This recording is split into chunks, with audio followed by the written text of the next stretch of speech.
Hi friends! Thanks for tuning in. If you like this video, please give it a like, comment below, and take a moment to subscribe to our channel. Welcome to the Richard Bong Memorial Bridge, a major crossing that connects Duluth, Minnesota with Superior, Wisconsin. This impressive bridge stretches more than 2 miles across the St. Louis Bay. It first opened in 1985 and quickly became an important link for travelers and trade in the region. The bridge is named after Richard Ira Bong, a World War II flying ace from Wisconsin who was one of America's most decorated fighter pilots. Bong earned the Medal of Honor and was widely known as a hometown hero. Driving across, you get sweeping views of the harbor, ships, and the surrounding city skyline.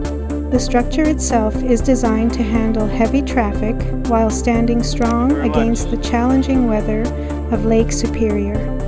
Whether you're here for history, scenery, or just passing through, this bridge leaves a lasting impression.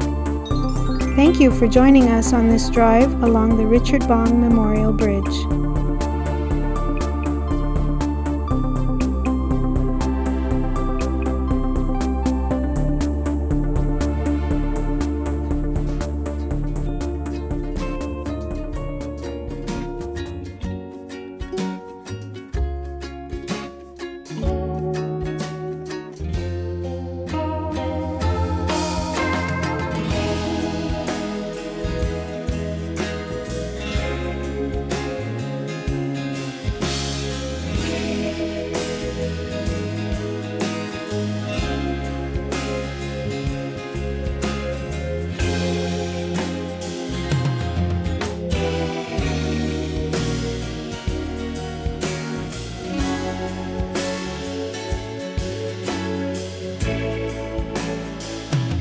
Thanks for watching.